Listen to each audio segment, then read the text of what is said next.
या देवी सर्वभूतेषु चंद्रघंटिका रूपेण संस्थिता नमस्तस्यै नमस्तस्यै नमस्तस्यै नमो नमः। नमस्कार दोस्तों, आध्यात्म के एक और नए अंक में आपका हार्दिक स्वागत है।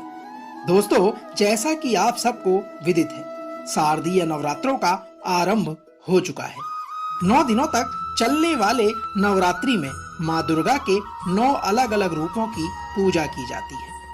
इसी कड़ी में आज नवरात्रि के तीसरे दिन माँ चंद्रघंटा की पूजा विधि और उनकी कथा का वर्णन हम आपके बीच में करने जा रहे हैं। साथियों, माँ का तीसरा रूप यानी कि चंद्रघंटा पापियों का नाश करने के लिए जाना जाता है। ऐसा माना जाता है कि माँ भक्तों के दुखों को दूर करती है। माँ के हाथों में तलवार, त्रिशूल, गदा और धनुष विराजमान होता है। माँ की उत्पत्ति धर्म की रक्षा और संसार से अंधकार मिटाने के लिए हुई थी। नवरात्रि के दिन माँ चंद्रघंटा की पूजा की विधि क्या है और आप माँ को किस प्रकार प्रसन्न कर सकते हैं, आज के इस अंक में हम आपको इसके बारे में भी बताने जा रहे हैं। दोस्तों, आइए जानते हैं कैसा है माँ का स्वरूप। माँ चंद्रघंटा का रंग स्वर्ण के जैसे चमकीला, 3 नेत्र और 10 हाथ है। अग्नि जैसे वर्ण वाली माँ चंद्रघंटा ज्ञान से जगमगाने वाली दीप्तिमान देवी है। सिंह की सवारी पर सवार माँ की 10 भुजाओं में करकमल, गदा, बाण, धनुष, त्रिशूल, खड़ग, खप्पर, चक्र आदि शस्त्र सुशोभित होते हैं। कहा जाता है माथे पर बना चांद माँ की पहचान है, इसलिए माँ को चंद्रघंटा कहते हैं। चंद्रघंटा को स्वर की देवी भी कहा जाता है। आइए जानते हैं माँ को किस प्रकार प्रसन्न किया जा सकता है। देवी माँ को आप कमल या शंख पुष्पी फूल अर्पित करें। इसके साथ फल के रूप में लाल सेब माँ को अर्पित करें। भोग चढ़ाने के दौरान और मंत्र पढ़ते समय मंदिर की घंटी जरूर बजाएं। मान्यताओं के अनुसार माँ चंद्रघंटा की पूजा में घंटे का बहुत ही महत्व है।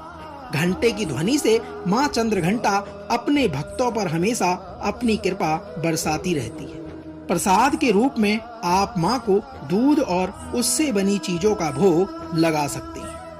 दोस्तों, पुराणों में जिस कथा का जिक्र है, उसके मुताबिक देवलोक में जब असुरों का आतंक अधिक बढ़ गया, तब देवी दुर्गा ने माँ चंद्रघंटा का अवतार लिया। उस वक्त महिषासुर असुरों का स्वामी था। तुतकारी महिषासुर देवराज इंद्र का सिंहासन पाना चाहता था। स्वर्गलोक पर राज करने की अपनी इच्छा को साकार करने हेतु वो तमाम तरीके अपनाता रहता था। साथियों, जब देवगणों को उसकी इस इच्छा का पता चला, तो वे चिंतित होकर त्रिदेव ब्रह्मा, विष्णु और महेश के पास पहुंचे। देवताओं के मुख से महिषासुर के अत्याचार को जानने के बाद तीनों त्रिदेव अत्यंत क्रोधित हुए। उसी वक्त उनके मुख से उत्पन्न ऊर्जा से देवी का अवतरण हुआ।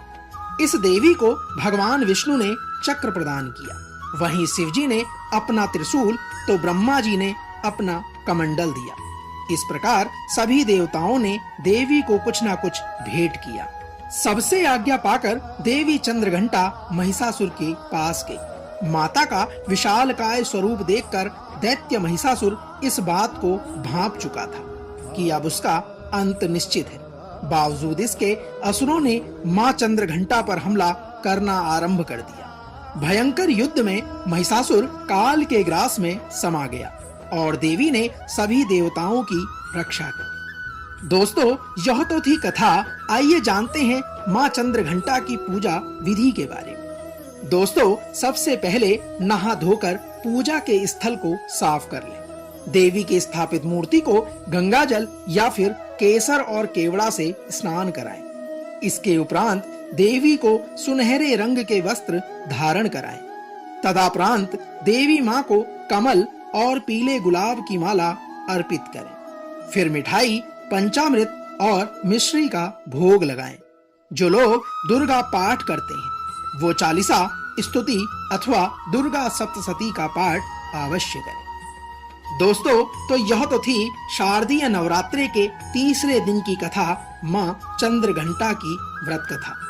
आज के अंक में हमने माँ चंद्रघंटा की व्रत कथा और पूजा विधि का आपसे विस्तार पूर्वक वर्णन किया।